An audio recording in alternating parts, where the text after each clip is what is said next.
मध्य प्रदेश में अपराधियों के हौसले कितने बुलंद हो गए हैं कि वह कलम के सिपाही यानी पत्रकार पर भी जानलेवा हमला करने से बाज नहीं आ रहे हैं।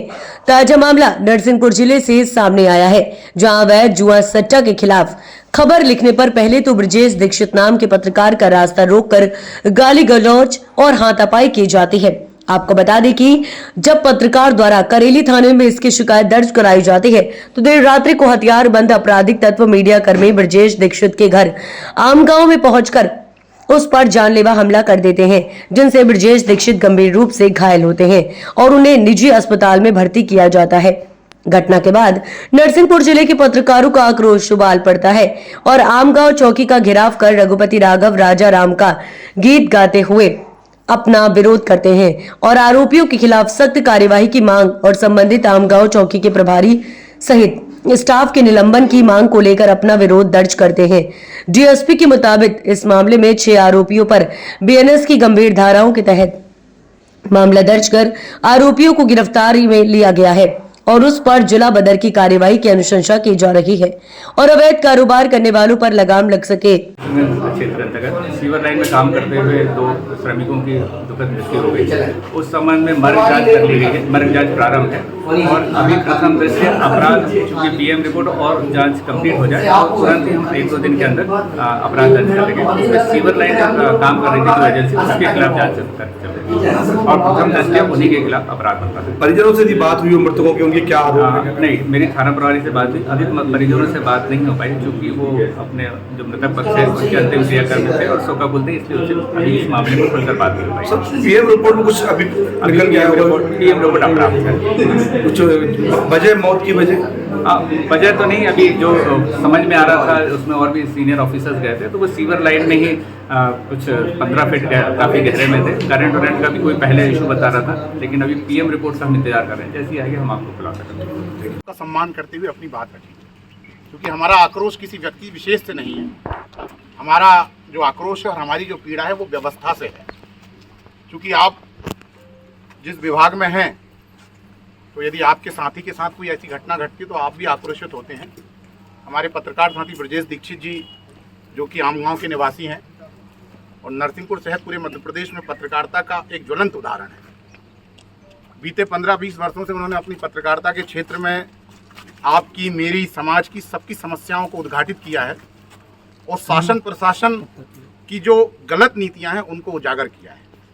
जैसा कि हम सब देख रहे हैं, आप सब भी देख रहे हैं कि जो माहौल आज नरसिंहपुर जिले में बना है, ये चूंकि नरसिंह भगवान की धरा है, वो माहौल एक अराजकता का माहौल है और यदि माहौल अराजकता का होता है तो जो व्यवस्था बनाता है वो दोषी माना जाता है।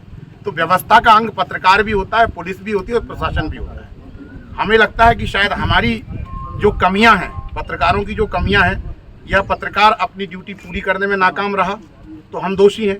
और हमें लगता है कि पुलिस की जो कार्यप्रणाली है, पुलिस की कार्यप्रणाली से मतलब है इस क्षेत्र के जो आमगांव क्षेत्र के आपके पुलिसकर्मी हैं, जो यहाँ के आपके लोग हैं, शायद उनकी जो चूक रही या उन्होंने इन पूरी व्यवस्थाओं को सुधारने का प्रयास नहीं किया। इस कारण ये स्थिति है कि जो लोग सट्टा खिला रहे हैं, जो लोग जुआ खिला रहे हैं, जो लोग असामाजिक गतिविधियों में संलग्न हैं, उनकी इतनी हिम्मत हो गई कि वो किसी पत्रकार साथी पे हमला कर सके। और दूसरी बात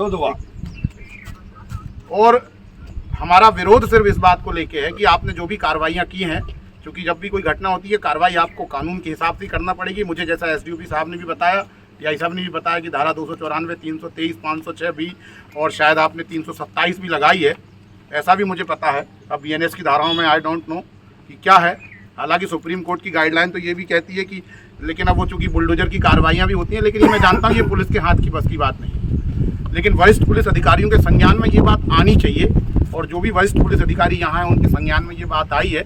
लेकिन हमारा फिर भी आपसे ये कहना है कि हम सबके आप सबसे ये मांग है, आग्रह है और हम विधिवत लिखित आपको मांग पत्र देंगे कि इस पूरे मसले के अंदर कहीं भी कोई भी व्यक्ति आपके विभाग का, चाहे वो थाना प्रभारी हो, चौकी प्रभारी हो, चाहे कोई पुलिसकर्मी हो या कोई अन्य व्यक्ति यदि संलग्न होता है या आपको लगता है जांच के उपरांत कि वो व्यक्ति दोषी है, तो हम ये आग्रह करते हैं कि उसके खिलाफ भी आप सब लोग कार्रवाई करें। तो हमें लगता है कि जो न्याय की हमारी उम्मीद है वो आप सबसे पूरी होगी। हमारा सिर्फ आपसे इतना ही आग्रह है और मैं आग्रह करता हूँ विवेक खासकर जी से कि वो भी अपनी जो बात है, चूँकि हमारा सिर्फ यहाँ आने का उद्देश्य अपनी पीड़ा व्यक्त करना था।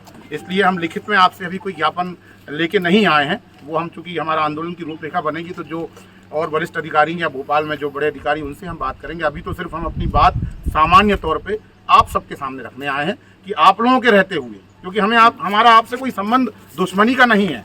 पास से पुलिस और पास से पत्रकार होता है, हम लोग कोई अलग राशि के नहीं है। जो राशि आपकी है वही राशि हमारी है। तो हमको तकलीफ होती है कि जब हम आपके साथ खड़े होते हैं तो आप सब हमारे साथ खड़े नहीं होते। हम बहुत से पुलिसकर्मियों को यहाँ जानते हैं, बहुत व्यक्तिगत मेरे संबंध सबसे रहे हैं, एसपी कलेक्टर से मेरे संबंध व्यक्तिगत रहे हैं। तो हमको पीड़ा होती है कि यार हमारे ऊपर यदि कोई बात होती है तो आप लोगों का जो समर्थन होता है वो मिल नहीं पाता।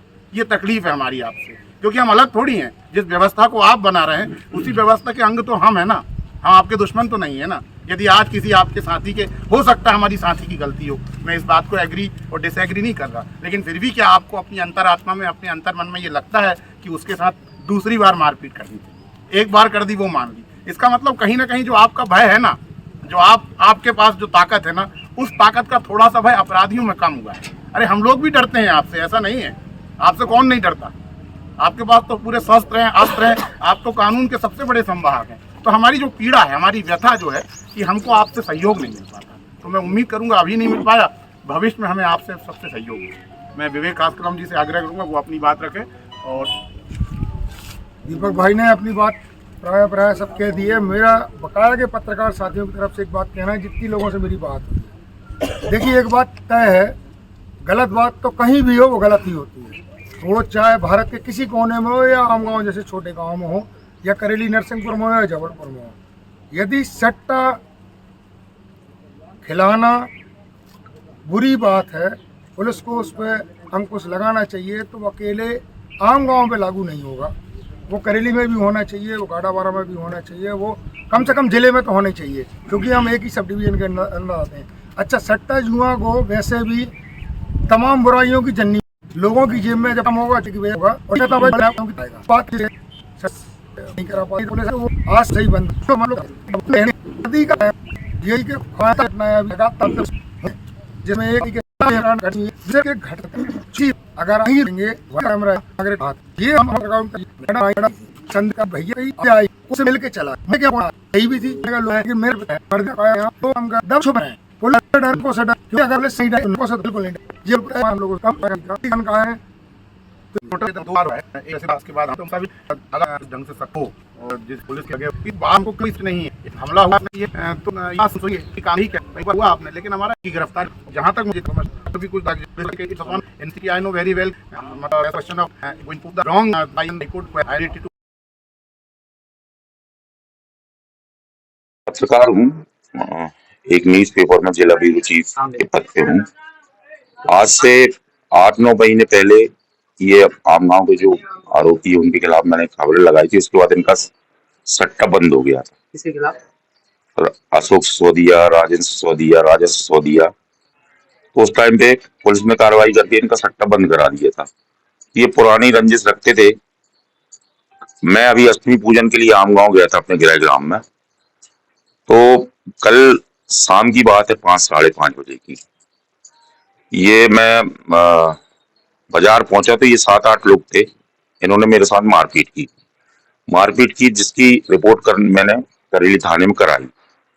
करेली थाने में रिपोर्ट कराने के बाद मैं अपने घर पहुंचा और उसके बाद मैं मैच देखने हमारे एक दोस्त के घर गया था। वहां से मैं वापस लौट रहा था तो मेरे घर की जो रास्ता है इनके घर के सामने से है।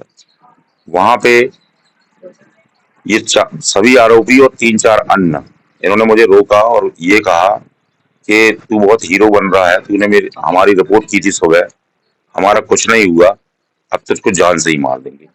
तो मेरे ऊपर इन लोगों ने जानलेवा हमला किया। उसके बाद हम थाने आए और रात में यहाँ करेली अस्पताल आए। करेली अस्पताल से हमको नरसिंहपुर रेफर किया। उसके बाद अब पुनः अभी रिपोर्ट दर्ज कराने आए। आपके ऊपर जो हमला किया वो किस गतिविधियों में शामिल होते हैं?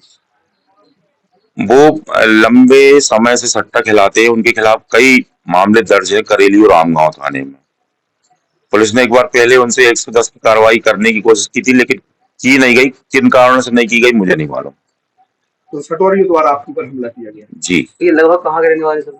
ये सारे लोग आमगांव के रहने वाले हैं। सिर्फ एक आरोपी है मोंटी, वो नरसिंहपुर के गरकटा गांव का रहने वाला, नरसिंहपुर थाने के। वो क्यों बने उन्हें? राजेंद्र सिसोदिया बड़े मुन्ना, अशोक सिसोदिया छोटे मुन्ना, राजा सिसोदिया, अन्नू सिसोदिया, शैलेंद्र सिसोदिया और गुड्डू सिसोदिया।